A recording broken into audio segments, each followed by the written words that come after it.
alaihissalam merupakan salah satu nabi dari 25 nabi yang disebutkan di dalam Al-Quran.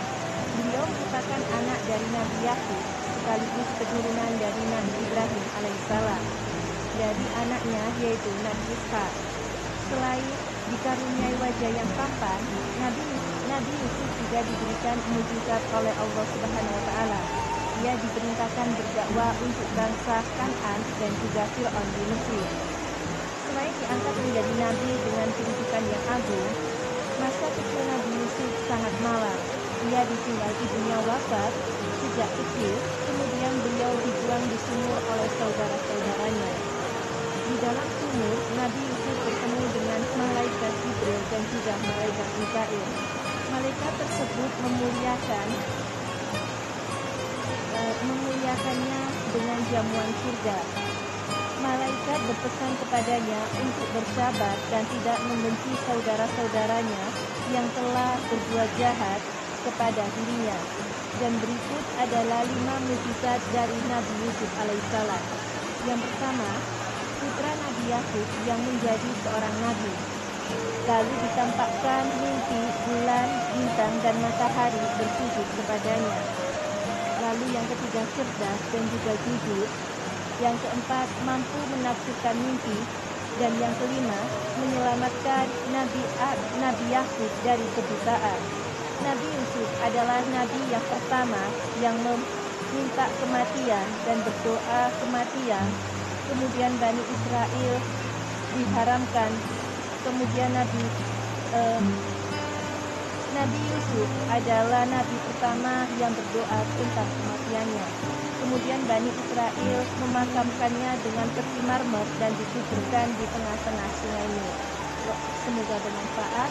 Wassalamualaikum warahmatullahi wabarakatuh. Assalamualaikum warahmatullahi wabarakatuh. Apa kabar sahabat Amirul Mukminin? Semoga semua dalam lindungan Allah Subhanahu wa taala.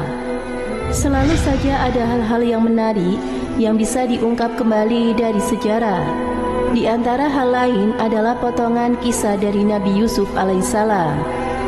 Dalam kitab Kunasa An-Nawadir, Abdussalam Muhammad Harun menjelaskan terkait bagaimana yang berhubungan dengan kisah dari Nabi Yusuf, yaitu ikhwal 3 kemeja Nabi Yusuf yang tercatat dengan api hingga sekarang dalam Al-Quran.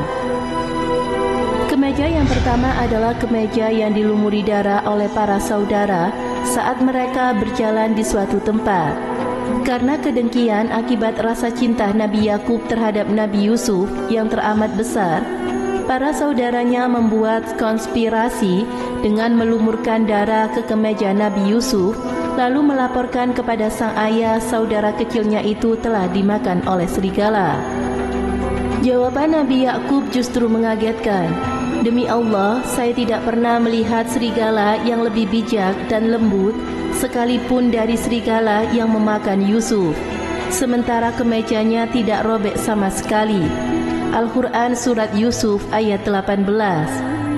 Kemeja kedua, kemeja Nabi Yusuf yang ditarik dari belakang oleh istri penguasa Mesir ketika itu. Kemeja tersebut robek dari kerah hingga bagian bawah sisi belakang. Seorang anggota keluarga istri Al-Aziz, penguasa Mesir tersebut memberikan kesaksian, jika kemeja Nabi Yusuf robek dari depan, maka sang istri benar dan Yusuf telah berdusta. Begitu juga sebaliknya, jika baju kemeja robek dari belakang, maka Yusuf yang benar sementara sang istri telah berdusta. Alhasil, setelah Al-Aziz melihat kondisi kemeja Nabi Yusuf, terungkap bahwa sisi yang robek adalah bagian belakang. Sungguh ini adalah bagian dari tipu daya kalian, para pelayan istri Al-Aziz, dan sesungguhnya pula tipu daya kalian besar. Al-Quran Surat Yusuf ayat 25-28. Kemeja yang terakhir adalah kemeja Nabi Yusuf yang dicium oleh Nabi Yakub hingga menjadi faktor kembalinya penglihatan sang ayah tersebut. Kebutaan itu akibat kesedihan akibat hilangnya sang anak. Setelah kurang lebih 70 tahun, akhirnya Nabi Yakub kembali bisa melihat. Al-Quran Surat Yusuf ayat 93. Masya Allah, itulah kisah baju kemeja Nabi Yusuf dan kisah di baliknya yang masih diabadikan di dalam Al-Quran Surat Yusuf hingga saat ini. Semoga bermanfaat. Wallahu a'lam bishawab.